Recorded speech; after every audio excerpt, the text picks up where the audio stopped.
sahabat Teknotani, kali ini kita akan mencoba review jagung manis dari produksi Iswesit Cap Panah Merah atau PT Iswesit Indonesia, dengan varietas yang sedang saya pegang ini adalah Bonanza Now F1.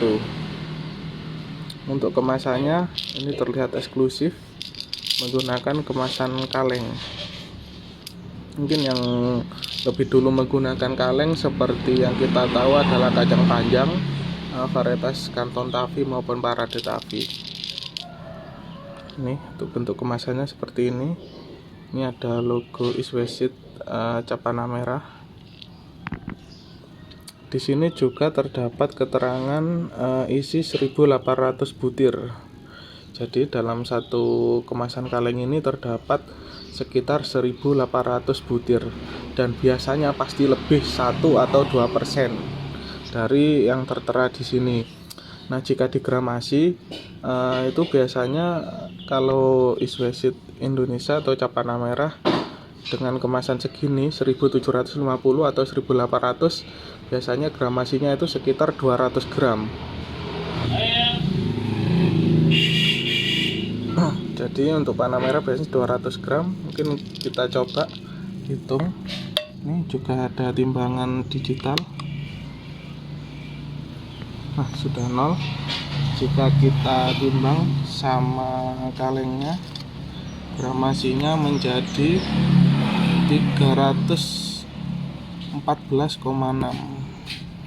Jadi itu sudah tambah kaleng. Ini kenapa menggunakan butir, karena kalau pengepul biasanya untuk estimasi panen itu bisa lebih tepat daripada menggunakan pack yang pakai gramasi. Selain itu di sini juga tertera karakter dari Bonanza Now. Di sini Bonanza Now bisa ditanam, rekomendasi dari perusahaan itu dari dataran rendah hingga menengah. Umur panen 70 sampai 85 hari setelah tanam. Nah, ini di sini jika umur panen dibawa ke dataran rendah atau musim kemarau, biasanya panennya lebih cepat. Jadi 70 hari itu bisa mulai panen. Dan jika dibawa ke dataran lebih ke atas atau menengah, itu panennya bisa lebih mundur karena penyinaran matahari juga tidak setinggi di dataran rendah. Sehingga biasanya panen di dataran menengah itu 80 sampai 85 hari setelah tanam. Nah, di sini ada juga bobot per buah. Bobot per buah di sini maksudnya bobot per tongkol. Jadi untuk estimasi hasil satu tongkol itu rata-rata 300 sampai 420 gram. Kadang kalau di lahan itu bisa lebih. Untuk potensi hasil per hektarnya, biasanya untuk per hektar itu kebutuhan benih jagung manis ini sekitar 25 kaleng atau 25 pack. Itu menghasilkan 14 sampai 18 ton per hektar. Dengan minimal daya tumbuh yang dijamin perusahaan adalah 85%. Jadi misal ada 100 tanaman yang hidup itu 80 tanaman dari 100 tanaman, nah itu bisa dikompletkan ke perusahaan. Namun jika dari 100 tanaman yang hidup itu 86, nah itu masih di atas ambang yang ditetapkan oleh perusahaan. Di sini juga mencantumkan kadar air maksimal di dalam benih ini itu 10% dan kemurnian itu 99,5%, jadi sangat tinggi. Nah, selain itu juga di sini terdapat Kementan. Jadi di sini benih ini sudah terdaftar resmi untuk Bonanza Now.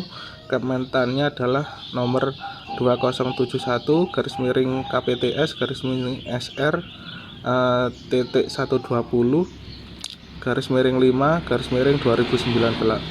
2009. Jadi di sini juga terdapat ketentuan jaminan oleh perusahaan perusahaan memberikan jaminan atas mutu benih sesuai dengan standar pemerintah.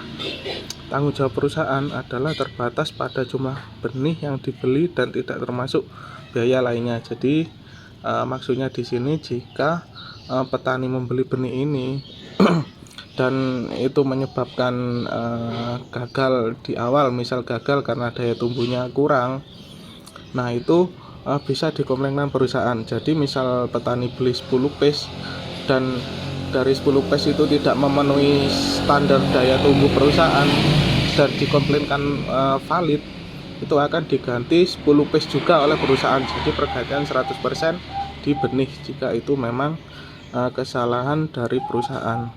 Namun jika faktor di luar daya tumbuh, misal serangan hama maupun kebanjiran, nah itu tidak termasuk yang dijamin perusahaan karena itu di luar tanggung jawab dari benih tersebut.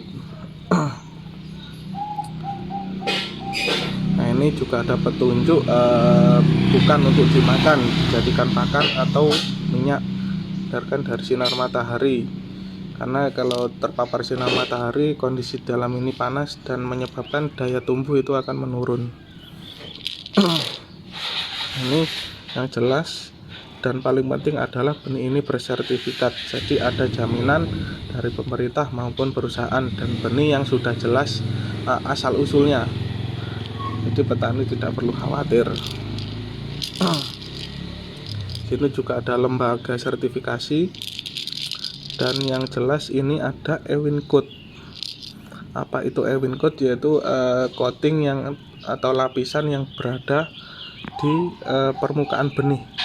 Jadi setiap benih mungkin dari panah merah maupun perusahaan punya coating sendiri-sendiri. Jika mungkin di jagung manis ini yang kita review, nanti kita bisa lihat itu coatingnya berwarna merah muda, jadi terlapisi, dan itu diberikan perlakuan pestisida dari perusahaan agar untuk awal tanam mungkin biasanya petani juga ada seed treatment tambahan, tapi ada yang tidak menggunakan seed treatment. Nah itu juga meminimalisir serangan hama dan penyakit di awal ketika baru tumbuh. Nah di sini biasanya untuk petani menggunakan kalau seed treatment untuk minimalisir gulai pakai bahan aktif dimetamorf.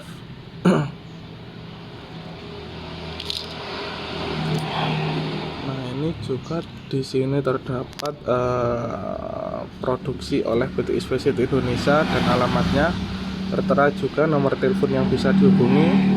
Mungkin jika tidak tahu petugas lapang atau mau komplain tentang benih, bisa menghubungi telepon di sini, dan nanti biasanya perusahaan akan menyambungkan ke petugas lapang setempat. Gitu. Sudah ada website juga untuk mendapat informasi. Ada sosial media juga, Facebook, Twitter, YouTube, sama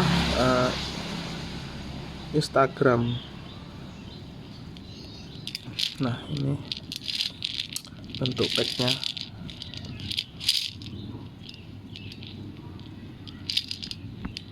Bentar lagi kita akan review di dalamnya ada apa, seperti apa sih benih jagung manis ini. Nah untuk cara membukanya, kita tinggal tarik ini ke atas. Nah ketika ditarik dia akan mengelupas seperti ini. Nah ketika sudah berkelupas dan membuka, kita bisa tarik ke atas. Jadi setelah kita buka seperti ini, kita tarik ke atas. Nah kita juga sudah bisa melihat isi di dalam kaleng, yaitu benih. Nah ini yang dinamakan Ewin Code tadi. Warna benih itu sudah berubah dari aslinya. Di sini warnanya merah muda atau pink. Nah di sini semua benih terlapisi itu warna merah muda. Dari keterangan di pack itu sudah diberi perlakuan pestisida. Jadi di sini kalau bisa menggunakan sarung tangan untuk memegang maupun kalau setelah megang dengan tangan langsung itu sebaiknya dicuci dengan sabun tangannya agar tidak terdapat hal-hal yang tidak diinginkan seperti keracunan dan lain-lain. Nah, di sini juga yang menarik dan tidak ditemukan di kemasan pack perusahaan lain, terutama jagung manis. Ini ada biru putih. Nah, ini terdapat oksigen absorber. Mungkin ini udah sering kita temukan di selain benih ya. Itu seperti di makanan biasanya. Ini oksigen absorber digunakan untuk menjerap oksigen yang ada di dalam kaleng tersebut, karena biasanya dalam proses packing itu masih meninggalkan sisa oksigen di dalam. Jadi selain untuk meningkatkan kualitas benih, juga agar daya simpan juga lebih lama dan lebih bagus dan lebih berkualitas.